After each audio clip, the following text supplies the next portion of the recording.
You're listening to The Mountain Spirit, a podcast of Christian Appalachian Project, where we share inspirational stories of faith, service, and compassion. I'm a firm believer that we're all connected by our shared humanity, and that finding that intersection sometimes just means having a conversation. Today we get to hear from Guy Adams, President and CEO of Christian Appalachian Project. Guy has led CAP since 2010 with an emphasis on implementing industry standard approaches across the organization and specifically to build an effective major gifts program to maximize philanthropic results. Since 1964, Christian Appalachian Project has served people of Appalachia by building hope, transforming lives, and sharing Christ's love through service. Today, August 27th, marks our 60-year anniversary. Yay, CAP! We're super excited. Our work started when Reverend Ralph W. Biden, a Catholic priest from Northern Kentucky, was assigned to pastor 4 counties in eastern Kentucky: Garrett, Rockcastle, Jackson, and Madison. Through his outreach, he witnessed tremendous poverty in Appalachia. He saw children weak from hunger, families beaten down by hardship, seniors living in isolation, and communities desperate for hope. With the help of family and friends, he provided food, clothing, and other essentials to his neighbors in need. Through donor support, dedicated volunteers, CAP now touches the lives of more than 1.5 million people each year, directly and indirectly. Our reach extends to parts of all 13 states of the Appalachian region, but we have a particular emphasis in Central Appalachia, including Eastern Kentucky, of course, Western West Virginia, Southwest Virginia, and East Tennessee. Hey, Guy, welcome to the show. It's always good to be with you, Tina. Well, thank you, Guy. That means a lot. We are so excited to be starting season 4. That is incredible. I remember when you had this in the back of your mind as something you wanted to do, and then you fast forward and so many wonderful episodes highlighting so many incredible individuals and their lives and the impacts they've made. Thank you again, Guy. Before we get to CAP, I know you have your own connection to Appalachia. I was wondering if you could tell us a little bit about that. Looking back, you don't always know what's happening at the time, but when you get the perspective of time as it passes, it's easier to see how God works in your life. And I had gone to 1 year at a state university in Kentucky, did not have any interest really in higher education. My dad announced a couple of months before I graduated from high school that, you will be going to college, don't you? And I had not prepared for that.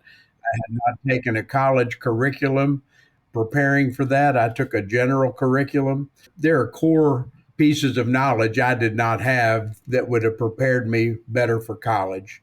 So I went to college, and I performed, as I always have performed in high school and college, a perpetual C student, and I was good at that. I could maintain what I needed to maintain. Knowing that I didn't have a destination in mind after that first year, I got a job and I worked on third shift in Louisville, downtown Louisville, grinding saw blades. And a man that I went to church with asked me if I had ever heard of Berea College. And I probably vaguely had some knowledge of Appalachia in general, but not anything in specific except to know that my dad was from that region because he grew up in the heart of coal mining country in Harlan County and lived there till he was about 12 or 13. He had some pretty significant medical issues with severe asthma, and my grandmother wanted to get him closer to doctors that could help him in a more significant way. And there was family living in Louisville that had moved there from Harlan County. So when I went to Berea College, another whole story I won't get into, I tell folks I snuck in the back door. And it was living independently for that year that qualified me as an independent student. And I met the financial requirements. But I started to learn about my Appalachian history and culture, and it resonated with me. Although my mom was a Navy kid and they had lived all over the country, she had no Appalachian background. My dad did, and that was a great influence on me because I was around my grandmother who grew up and lived in Wallens Creek, Kentucky for years, and they were poor. They were poor. And I started to have this affinity for Appalachia. And so when I graduated from Berea in 81, I was looking for my first nonprofit experience because you have to start somewhere. And I got this, what I would describe then, even though I had the title of Assistant Director of Development, it was an entry level position working in CAP's then direct mail fundraising program. And that's all it was direct mail. 22 million pieces of direct mail a year, not unlike it is today, with about a million pieces of mail each month looking for new donors, and then roughly 9 or 10 million pieces a year renewing the support of ongoing donors. And that's what got me into the nonprofit world, which was my goal. But I started off looking for higher ed nonprofit work, and but I got the opportunity at CAP, and little did I know that was in 1982 for 3.5 years, and then I had a series of other positions, almost all in nonprofit fundraising, but just about 4 years total outside of fundraising, and that started this journey. I think you've got so many questions, but there's one thing I do feel compelled to share that came to me last night thinking about this time. In my life, I always knew that God was preparing me for something special, but you don't know what that special is. And when I moved from 20 years as a practitioner in fundraising to a consultant position with Gonzer Gerber, and I thought that's what God had prepared me for. And I did that for 4.5 years, and then this still small voice in the form of a phone call from a headhunter called and said, "We've been given your name. We're looking for a CEO for Christian Appalachian Project." They told me who had recommended me to them, and it was somebody I'd never met or talked to in my life. And when I came back to CAP, it was probably within the first year or year and a half, sitting in my office, that I realized this is the special something. This is full circle, because in that first year, I went back to Harlan County, and one of my cousins that I only knew through Facebook did not say hello first, but came in the door, hugged me, kissed me on the cheek, and said, "I run the Family Resource Center at the Wallen School. I do not know what we would do to help our families without CAP." And that's the full circle moment of knowing that I was doing things to help my own people. And so it became very, very real at that point that God prepared me during my whole life and career without me ever realizing it until that moment. Stay tuned. We'll be right back. Hello, friends of CAP. This year, CAP turns 60, and we couldn't be more excited. This marks 60 years of building hope, 60 years of transforming lives, 60 years of sharing Christ's love through service in Appalachia. And we plan to be here for many more years to come. In celebration of our anniversary, we have created a special website where you can view the CAP archives and experience our story throughout the first 60 years of CAP. Thank you for being part of our story. Visit us at wearecap.org. That is wearecap.org. You served at CAP before becoming president and CEO, so what brought you back? I had my on-campus jobs, but I didn't have any CAP experience except everybody knew who Father Ralph Biding was. He was even then somewhat of a local legend when I was in school, which would have been the fall of 78. He was well known. And my mentor then, I had two mentors at that point. One was a Gonzer Gerber consultant to Berea College, and one was the vice president for development at Berea, Dr. C.J. Cy Young. I always tell folks, Cy Young, the fundraiser, not the pitcher. And when I got the offer from CAP, I went to see Cy Young for the one and only time at his home. And he was in his lazy boy. And I presented the opportunity for him, or to him. And he was Catholic. He knew CAP was not a Catholic organization, but Father Biding had been his priest. And he said, Guy, it's a foot in the door. This would give you an opportunity to learn everything you can learn about direct mail fundraising. And his famous words that resonate in my ears today is, and it will serve you well in your career. And it has. It's remarkable to me because they're things that happen for a reason that we don't realize they're for a reason at the time. We often have no clue. As we celebrate 60 years, what do you think contributes to CAP's longevity? I think there are a couple of things that contribute to CAP's longevity. One is the mission is outstanding and it's right. We have had a compelling mission since day one. And to that, we give credit to our founder and those that he consulted with back in the day. But the second thing, too, is I think we've had a focus on mission. There have been times, as happens at all nonprofits during some times, where you have mission creep and you start to think, well, if this is good, then that's good. And if that's good, then something else is good.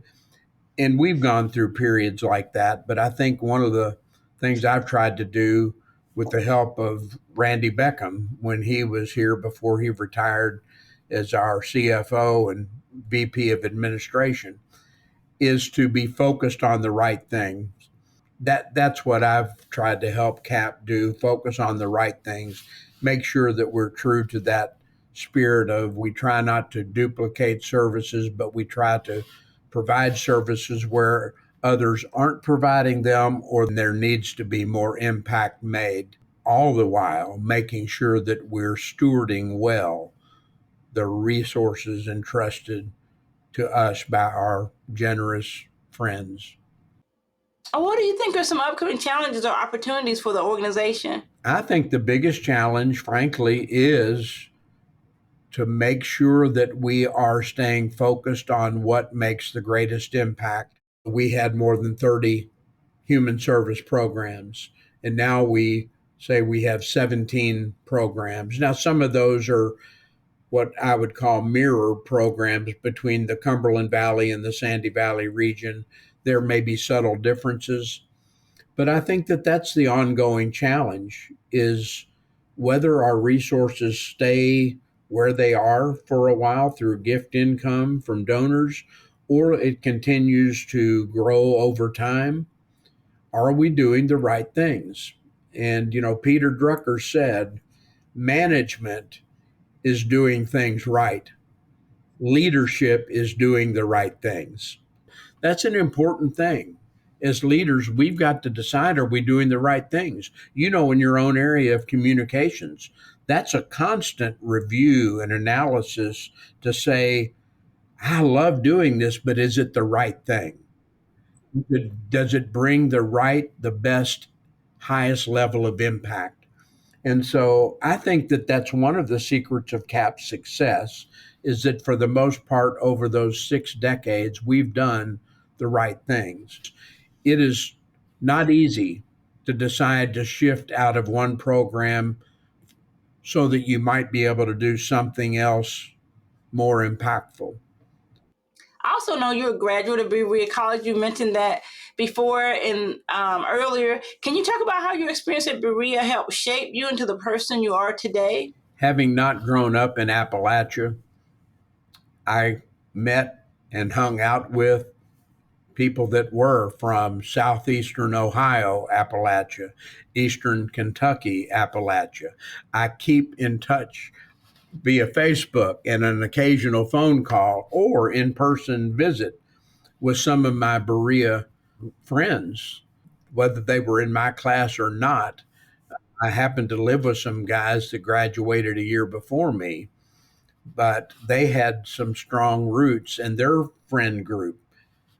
Well, at that time, 78, 80% of Berea College's students were from Appalachia. That's who you spent your time with, as folks from Appalachia, whether it was a good friend of mine from Lawrence County in eastern Kentucky or from Beattyville in eastern Kentucky. They were from these places, not unlike where my dad grew up, except that he was in the heart of coal mining.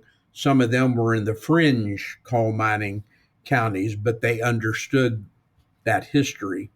And I learned a lot from them, but I also learned a lot from my professor, rest his soul, Loyal Jones. I had Loyal for Appalachian people and culture. And I started learning more from an academic standpoint about my heritage, and it resonated.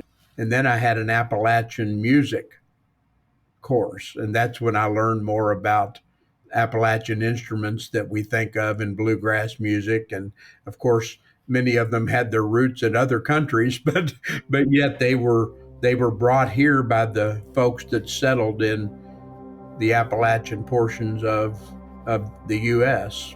But those are things that helped inform my education.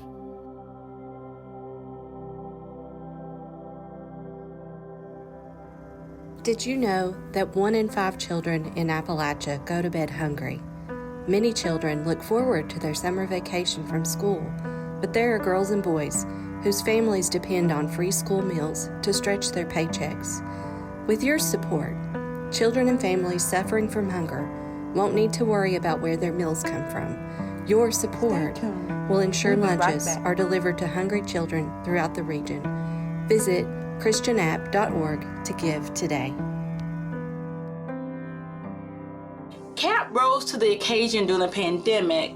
Can you tell us what were you most proud of with the staff or services that happened during that season?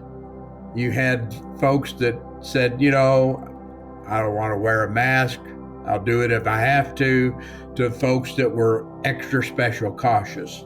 And I learned something there, that leadership under normal circumstances is challenging. But when you've got the variety of opinions and strong feelings all over that spectrum, it is difficult. And I learned that you can't lead an organization totally based on what you think and believe, because you represent, not unlike the president of the United States has to be president of all the people. And we know that may be the greatest spectrum of all, right? You had to make decisions that you might not make in your personal life, but because you lead people, you must make decisions for the greater good.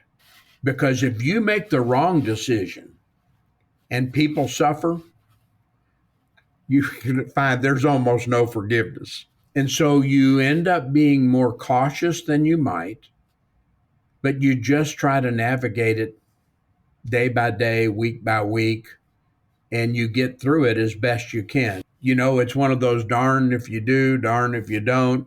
And so we just tried to lead the best we could. And that's where the wisdom of the leadership team, which is also representative of a wide variety on a spectrum. You wouldn't want all of us to think exactly the same. That would be so boring.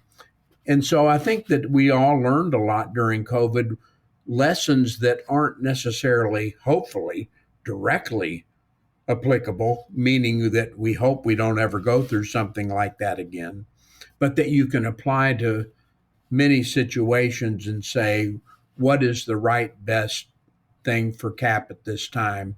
But we focused on our mission. Again, it was the mission that drove us.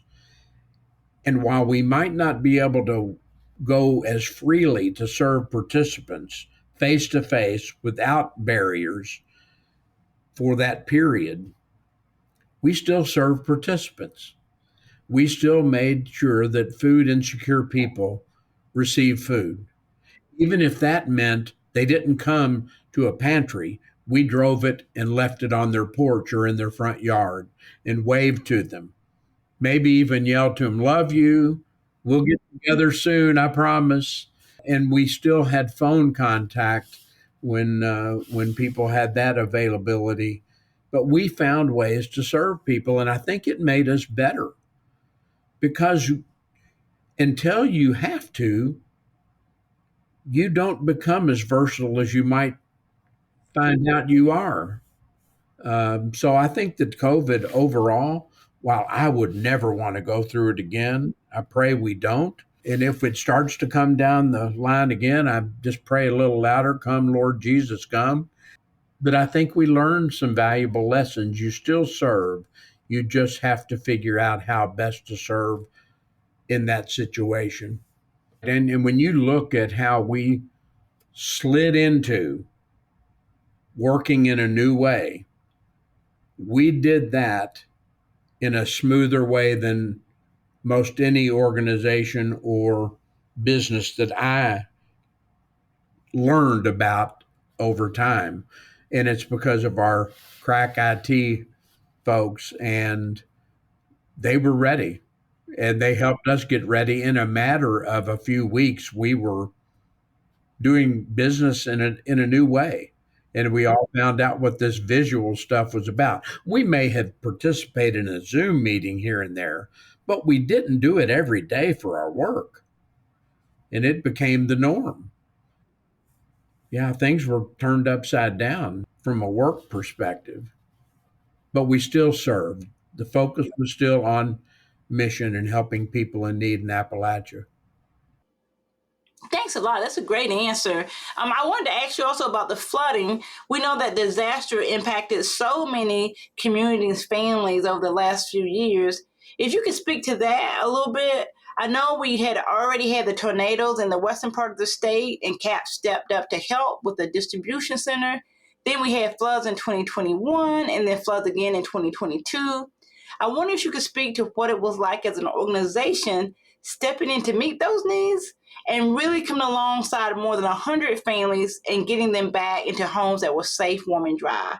So this was not at all just 1 or 2 weeks, but this was more like 2 years and counting to help families get back on their feet. Can you tell us a little bit more about what that was like for CAP? When we hear people say the past is prologue, everything that comes before prepares you, even in ways that you don't realize at the time. And I think what happened with previous disaster response initiatives that we had undertaken, some very significantly, when this, what the meteorologists called a 1,000-year flood, when this hit beginning July 28th of 2022, it took some days to realize that something different had happened. We knew it was bad, but then when we found out that it had impacted not just 2 or 3 counties, but 13 counties in a devastating way, we knew that this was another whole level of flood devastation. Now, we are assigned to work in our areas, which ended up being Floyd County and Knott County. But I think what's interesting is Kentucky has 7 or 8 contiguous states. And I would challenge anyone to prove me wrong.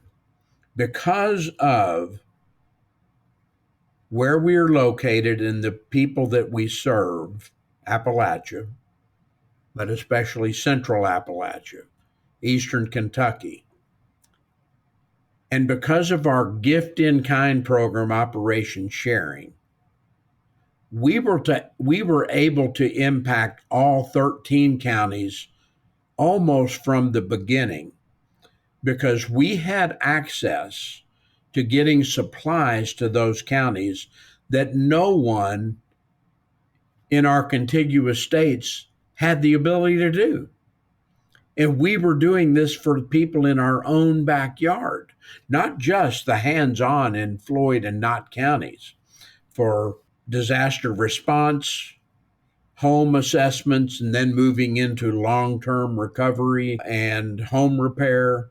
More than 150 tractor trailer loads of goods, more than $13 million worth of goods over a period of months to those 13 devastated Eastern Kentucky counties. No one could have even thought about doing something like that. And our folks just switched into disaster mode and performed with the utmost pressure and delivered. And I think what happened is maybe COVID helped impact us from a mindset standpoint of doing things new and different. But the leadership team knew that we just needed to move in and settle in, serving those designated two counties of Floyd and Knott to do our part while Operation Sharing was reaching all 13 counties, including bringing supplies to us for the people in our backyard. And I think it was probably in the 60 years of CAP, probably the most significant way CAP has ever been able to impact an area, not just for a day or a month, but over a period of a couple of years. There are people now that talk about CAP and the difference we made, leaders that will compliment us in a reverential way. It's almost like CAP was elevated in their eyes because they lived there and they saw our trucks and our people at every turn. I just think it was extraordinary. Now, let me say this, give credit where credit's due. That's when it matters that you have human service leaders that have served the organization for 25 and 35 and more than 40 years.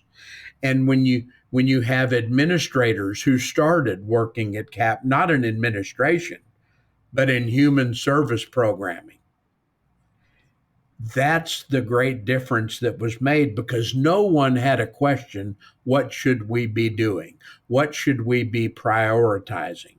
But I would say this, we still paid attention to those in the non-impacted counties that we serve.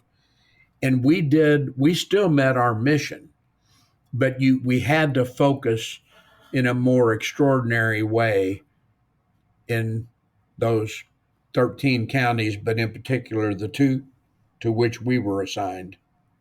It was remarkable. And one of my greatest satisfactions, you've been at the Foley Mission Center and you've seen the long, dry erase boards on a couple of walls, and to stand back and just watch our people in a crisis, calm, cool, collected, making assignments for the workers as they came through the door saying, I'm here to help, getting them signed up, registered, finding out where they're going to sleep for the next 3 days or 3 weeks, however long they could serve. It was overwhelming in a different way. It was satisfaction at a whole new level of knowing our people knew what they were doing and how they needed to do it. And they were not panicked during a tragic time. They kept their heads and they just performed at the highest level. Well, I knew we were going to get to this question quicker than I wanted to, but we are really already at our last question. We ask it of every guest on the show. The mission statement of Christian Appalachian Project is building hope, transforming lives, and sharing Christ's love through service in Appalachia. Hope, transformation, love, and service. Which one resonates with you the most when you think of Appalachia? I have thought about this question ahead of time because I've listened to the other podcasts and they're wonderful. And I know which word is chosen most often, and I thought about that. But I'm going to put it on service. That's the emphasis, because service, you can hope and not do a darn thing to help people. You can watch their lives being transformed, whether you're transforming them or not. But service is where the rubber meets the road. And service is when you're giving of yourself, and it allows those other things to happen. But if we're not first willing to serve, to step outside our own needs, although we know in the long run we get more out of it than we ever give, that's not why we serve. We serve because we want to make a difference for someone. So service, that's what gets things done, is serving others. Awesome. Guy, I am so excited that you were on the show today. That's our time. It went by quickly, but thanks for being on the show. Our guest today has been Guy Adams, President and CEO of Christian Appalachian Project. We hope you've enjoyed the show and will check out next week's episode. Tell your friends to check us out too. You can follow the work of Christian Appalachian Project on all social media channels. Thank you for joining us on the start of Season 4, especially as we celebrate our 60-year anniversary. And even more good news, today we launched our historical website at wearecap.org. You can find the podcast on that site at wearecap.org/podcast, or wherever you get your favorite podcasts. Be sure to subscribe so that you never miss a new episode. We'll see you next week.